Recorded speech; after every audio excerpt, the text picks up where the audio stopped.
আজকে আমি তাল দিয়ে সরু চকলি পিঠে তৈরি করব। এই সরু চকলি পিঠেটা আজকে আমি কিভাবে তৈরি করব, তোমরা প্রথম থেকে শেষ পর্যন্ত পুরো ভিডিওটাকে দেখতে থাকো। তার জন্য আমি এখানে একটা মিক্সির জার নিয়ে নিয়েছি। মিক্সির জারের মধ্যে আমি এখানে কুড়ানো নারকেলটা দিয়ে দেবো। নারকেলটা একটু কুড়িয়ে নিয়েছি, কিন্তু কুড়ালেও হবে না, আরও মিহি হতে হবে। তার জন্য সামান্য অল্প একটু জল আমি এর মধ্যে দিয়ে দেবো, দিয়ে একটু আগে মিহি করে নেব। দেখো নারকেলটাকে একটা মিহি পেস্ট তৈরি করে নিয়েছি। করে নিয়ে নারকেলটাকে এবার আমি একটা বোলের মধ্যে সবটাই নিয়ে নেব, পুরোটাই নিয়ে নিয়েছি। এটাকে আলাদা করে আর ধোয়ার, মিক্সির জারটাকে আলাদা করে ধোয়ার আর কোনো প্রয়োজন নেই। এটা আমি এখানে নিয়ে নেব। নিয়ে এর মধ্যে এবার দেখো কী কী নেব। এখানে আমি দেখো এক বাটি মাপ করে এখানে আমি সুজি নিয়ে নিয়েছি। এই বাটি মাপ করে দেখো আমি এখানে সুজি নিয়েছি, সেই বাটি মাপ করে আমি এখানে চিনি নিয়ে নিয়েছি। যতটা সুজি নিয়েছি ততটাই আমি চিনি নিয়েছি। তোমরা কম বেশি করতে পারো, কমও করতে পারো, আবার একটু বেশিও দিতে পারো, সেটা তোমাদের ব্যাপার। তার মধ্যে দিয়ে দেবো দেখো একটুখানি সামান্য লবণ একটু দিয়ে দেবো, এর মধ্যেই দিয়ে দেবো সামান্য লবণ একটু এর মধ্যে আমি দিয়ে দিয়েছি। আর দেবো জলটা একটু বেশি করেই দেবো, দিয়ে একটা মিহি পেস্ট তৈরি করে নেব। মুখটির মধ্যেও দেখো নারকেলের মিশ্রণটা লেগে আছে, বললাম যে তাতে কোনো অসুবিধা নেই, আমি একসাথেও করতে পারো তোমরা। আমি একটু আলাদা আলাদা করে নিচ্ছি। এটাও একটা মিহি পেস্ট তৈরি করে নেব। সুজি চিনিটাকেও আমি একসাথে দেখো একটা মিহি পেস্ট তৈরি করে নিয়েছি। তৈরি করে যে নারকেলের মিশ্রণটা আমি রেখেছিলাম এর মধ্যে, তার মধ্যে এটাও আমি দিয়ে দেবো। দেখো পুরোটাকে আমি এর মধ্যে দিয়ে দিয়েছি, পুরোটাই দিয়ে দিয়েছি। দিয়ে এর মধ্যে আমি মিক্সির জারে সামান্য একটু জল নিয়েছি, জল নিয়ে এর মধ্যে দিয়ে দিয়েছি। দিয়ে দেখো একটু নারকেলটার সঙ্গে একটু মিশিয়ে নেবো, মিশিয়ে না নিলেও হবে। এবার দেখো আমি এর মধ্যে কী দেবো। এবার এর মধ্যে আমি আগের থেকে তালটাকে পার্কটা বের করে রেখে দিয়েছিলাম, সেই তালের পার্ক এর মধ্যে আমি এবার দিয়ে দেবো। যতটা তালের পাক দেবে ততই কিন্তু খেতে বেশি ভালো লাগবে। আমি এখানে 3 চামচ তালের পাক দিলাম, বড় চামচের। কেন ভালো লাগবে, যেহেতু তালের জিনিসে কিন্তু তালেরটা একটু বেশি করে দিতে হয়, সবসময় একটু বেশি করে দেবে তালের জিনিসে তালটা।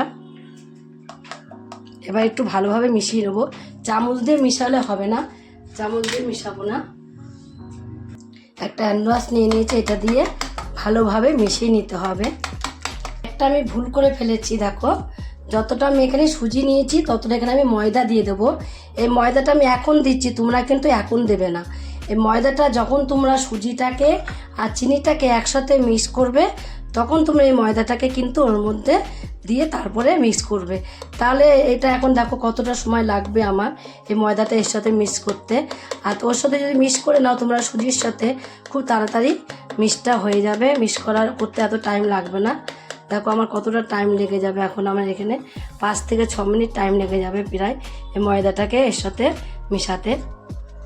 এত গাঢ় হবে না, দেখো এটা কিন্তু গাঢ় হয়ে গেছে। এখন ময়দাটা ভালোভাবে মিশিয়ে নিয়েছি, 5 থেকে 6 মিনিট টাইম লাগবে, তোমাদের আমি আগেই বলে দিয়েছি। কিন্তু এতটা গাঢ় করব না, একটু পাতলা করব। তার জন্য আমি জায়গাটা ট্রান্সফার করব। দেখো একটা বড় জায়গা নিয়ে নিয়েছি, বড় জায়গার মধ্যে ট্রান্সফার করে দেবো। এবার ময়দাটা কত সুন্দর দেখো গলে গেছে, সেটা তোমরা দেখলে বুঝতে পারছো। কিন্তু আলাদা করে জল তোমার এর মধ্যে দেবো না। এর মধ্যে এই বাটিটা যেই বোলটার মধ্যে আমি রেখেছিলাম, এই বোলটার মধ্যে সামান্য একটু জল নিয়ে নেবো। এই বোলটার মধ্যে কতটা মিশ্রণ লেগেছিলো তার মধ্যে সামান্য একটু জল দিয়ে দিয়েছি। জল দিয়ে আমি গুলিয়ে তারপর ওর সঙ্গে পুরো মিশিয়ে নিয়ে দেখো একটা বড় জায়গায় আমি ট্রান্সফার করে নিয়েছি, তোমাদের আগেই বলেছি। এইবার দেখো মিশ্রণটা কেমন হয়েছে, একদমই কিন্তু পাতলা হয়েছে। আমি তোমাদের দেখিয়ে দিচ্ছি কতটা আমি পাতলা করেছি, বেশি একদম পাতলাও না আবার বেশি গাঢ়ও না, দেখো মিডিয়াম করেছি আমি। তোমাদের দেখাচ্ছি, তারা হাতায় করে না তুললে তোমরা একদমই বুঝতে পারবে না যে এটা কতটা পাতলা বা গাঢ় হয়েছে। দেখো দেখো কীরকম হয়েছে। তোমার এরকম মিশ্রণটা ঠিক কিন্তু এরকম টাইপেরই করতে হবে। তোমরা মিশ্রণটা দেখলে বুঝতে পারছো যে মিশ্রণটা বেশি গাঢ় হয়নি। গাঢ় হলে তো তোমার হাতায় এরকম পড়তো না, আবার বেশি পাতলা হয়নি।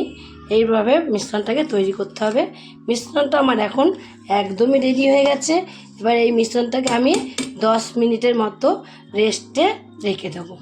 তো আমি মিশ্রণটা 10 মিনিট রেস্টে রেখে দিয়েছি। 10 মিনিট হয়ে গেছে। এদিকে আমি গ্যাসে একটা দেখো ফ্রাই প্যানই বসিয়ে দিয়েছি। ননস্টিকের তাওয়া থাকলে ভালো হতো, তার জন্য আমি ফ্রাই প্যানটা বসিয়ে সামান্য অল্প একটু তেল আমি এর মধ্যে দিয়ে দিয়েছি। তেলটা দিয়ে একটা সুতির কাপড় নিয়ে নিয়েছি, কাপড় দিয়ে তেলটাকে আমি মুছে নেব। টিস্যু পেপার থাকে তোমাদের কাছে, টিস্যু পেপার দিয়ে তোমরা তেলটাকে মুছে নেবে। পুরো তেলটাকে আমি মুছে নিয়েছি। মুছে নেওয়ার পর দেখো গ্যাসটাকে কিন্তু আমি একদমই লো ফ্লেমে রেখে দিয়েছি। এখন এখান থেকে আমি এক হাতা মিশ্রণটা এক হাতা নেব, হাতায় করে সেই হাতাটা তোমাদের দেখিয়েছি, সেই হাতায় করে এক হাতা নিয়ে আমি এর মধ্যে দিয়ে দেবো। দিয়ে এইভাবে ঘুরিয়ে ঘুরিয়ে দেবো। দেখো একদম নিজের থেকেই ঘুরে যাবে। অল্প হয়ে গেছে তার জন্য আরেকটু আমি দেবো। দেখো এই পাশ দিয়ে আরেকটু দিয়ে দেবো। এটাকেও আমি এইভাবে ঘুরিয়ে দেবো। এরকম ফ্রাই প্যানটাকে ধরে ঘুরিয়ে নিয়েছি। ঘুরিয়ে যেই দেখবে হয়ে যাবে, উপরটা দেখলেই বোঝা যাবে যে একদম উপরটা হয়ে যাবে। উপরটা হয়ে গেলেই তোমরা এইভাবে একটা প্যাচালো দিয়ে দেখো আগে একটু এই ধারগুলোকে তুলে নিতে হবে। ধারগুলোকে এভাবে তুলে নিয়ে তারপর এইভাবে ভাঁজ করে নিতে হবে। এইভাবে ভাঁজ করে কমপ্লিট হয়ে গেল। দেখো এবার নামিয়ে দেবো।